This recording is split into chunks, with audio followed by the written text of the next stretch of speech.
धनगर जाति को अनुसूचित जमाती में शामिल करने के शासन के धोरण के खिलाफ और अन्य मुख्य 5 मांगों को लेकर संयुक्त आदिवासी कृति समिति नागपुर द्वारा 27 अगस्त 2023 से नागपुर के संविधान चौक में बेमुदत साखी अनशन पर बैठे आंदोलनकारियों ने अपना आंदोलन 4 अक्टूबर 2023 को समाप्त कर दिया।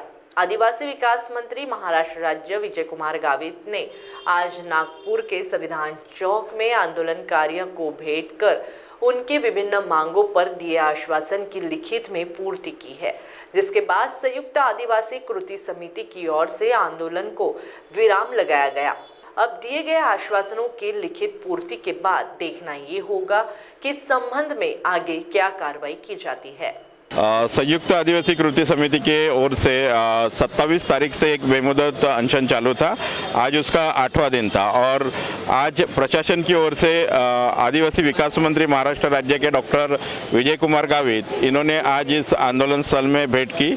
उन्हीं के साथ में माननीय उप मुख्यमंत्री देवेंद्र जी फडणवीस, इनके मानस सचिव संदीप जी जोशी, ये भी आज इस आंदोलन स्थल में दिए।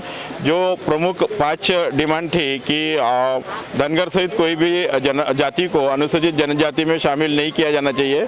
उसी प्रकार जो गोंडवाना सांस्कृतिक संग्रहालय सूराबर्डी से स्थानांतरित नहीं करना चाहिए और आदिवासी की कंत्राटी पदभर्ती जो कॉन्ट्रेक्चुअल भर्ती है वो नहीं होना चाहिए और विशेष पदभर्ती मुहिम और जो हॉस्टल के बच्चों की डीबीटी भोजन डीबीटी है वो ये 5 मांग।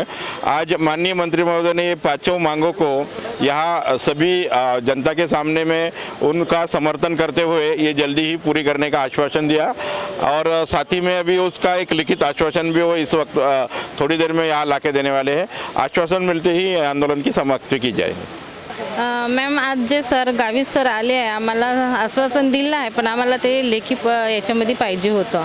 तर आमचं जे म्हणणं आहे, जे सगळ्यां बांधवाचं म्हणणं आहे, सरांनी लेखी पद्धतीने द्यावं, तेव्हा आमचा जे संयुक्त आदिवासीचा जो हे आंदोलन आहे ते मागं घेऊ। मॅम मग आमचा निर्णयच असेल, जर सगळे बांधव म्हणायचे की लेखी पद्धतीने मिळालं आम्ही आमचं आंदोलन मागे घेऊ। सगळ्यांच्या मनाच्या विरोधात मी काही जाणार नाही, मी त्यांच्या सगळ्या समजती आहे आणि सगळे सोबत आहे। देखिए, वैसे तो आदिवासियों की भारत में हर कोने कोने में प्रॉब्लम्स है। वो प्रॉब्लम तो यहाँ तक आई नहीं है। जो 2-4 आई है वो इसलिए आई है कि ये लोग आदिवासी की प्रॉब्लम सॉल्व नहीं की और दूसरे समाज को घुसेड़ रहे हैं। मतलब हमारे घर में घुस के हम ही को मारना चाह रहे हैं। इस बात के तो डेड खिलाफ है पूरा भारत। मैं दिल्ली एयरपोर्ट पे सर्विस करती हूँ, वहाँ से आई हूँ अपने आदिवासी लोगों के लिए। मैं भी 2-3 संस्थाएं चलाती हूँ। 4थे नंबर पे वो जो फ़ोटो है बाबूराव जी मड़ावी, उनकी मैं बिटिया हूँ और हमारे बाबूजी ने हमें सिखा के गए कि किस तरह से अपना हक मांगते। लाखों करोड़ों लोग आते थे यहाँ से दिल्ली तक, पूरा नागपुर बंद रहता था और आज ये हालत है कि अपनी रोज़ी रोटी नहीं कमा पा रहे तो आंदोलन में कहाँ से बैठेंगे। तो हम ऑफिशियली जो थोड़ा 2-3 रोटी मिलती है हमें खाने पीने को तो हम बैठ जाते हैं, लेकिन आगे पब्लिक इसलिए नहीं जाती है कि आप हमेशा ऐसे करते हो।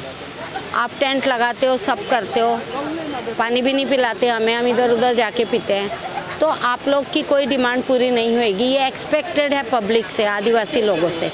खेड़े पाड़े से आए हैं, हॉस्टल के बच्चे आए हैं, सब छोड़ के कोई कुछ तो यहाँ मिल नहीं रहा, तो ये डिमांड आपकी ऐसे गोली देके ख़त्म करेंगे।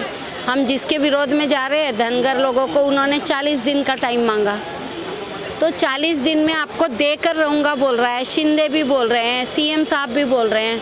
हम पार्टी के खिलाफ नहीं हैं, आप दीजिए ना सभी को, आपके हक में जो आता है आप सभी को सेटिस्फाई कीजिए, क्योंकि सभी आपको वोट देते हैं। आप किसके बदौलत हो?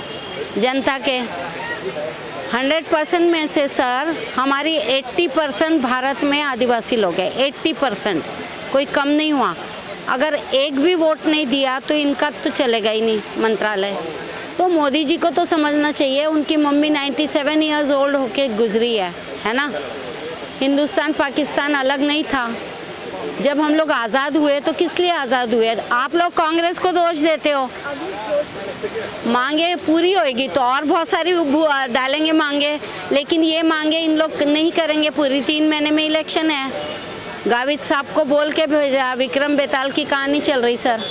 तू बोला और मैं चला टंग जाते हैं ना, वैसे हमें टांगने के लिए पड़े। अगर वो ईमानदारी से हमें देना चाहते हैं सारी फैसिलिटी या 5-6 डिमांड ही पूरी करना चाहते हैं, अभी तक तो की नहीं कोई, तो वो लिख के ला सकते थे। यहाँ आकर वो आदिवासियों को महा बेवकूफ़ समझते हैं, लेकिन वो ये नहीं समझते कि वो आदिवासी के सीट पे खड़े हैं जी। नहीं तो तुम महिलाओं का आरक्षण ये कर रहे हो तो महिलाओं को दो ना, सारे महिला खड़ी करो। आदिवासी सीट पर ऐसा तो नहीं लिखा है कि आदमी खड़ा रहेगा। तो आप जितनी 25 आमदार एमएलए जितने भी ऑल ओवर इंडिया में हैं, आप एक बार आदिवासी महिलाओं को टिकट देकर देखिए। मोदी जी रहे चाहे कोई भी रहे, सारे जेंट्स को मत दीजिए, क्योंकि वो ना रिमोट कंट्रोल के भरोसे चलते हैं। और हमारी रानी दुर्गावती और बिरसा मुंडा ऐसे थे कि जो फैसिलिटी दिलाना है वो दिलाना है, चाहे हम मर जाएंगे। हम लोग असली लोग हैं, सर कटा सकते हैं लेकिन सर झुका सकते नहीं, और अपनी आज़ादी को हम हरगिज़ मिटा सकते नहीं। जय आदिवासी, जय सेवा। महाराष्ट्र टीवी 24 के लिए आंचल लोखंडे की खास रिपोर्ट। इस खबर के प्रायोजक है शिवशंकर आयुर्वेदिक क्लिनिक, अनुभवी डॉक्टर से सज्ज, सभी प्रकार के आयुर्वेदिक दवाइयाँ मिलने का एकमात्र स्थान। इनका पता Shivshankar ayurvedic clinic, doctor Mangala Ketkar hospital के सामने, महाजन मार्केट के पास, temple bazaar road, Sitabardi, Nagpur.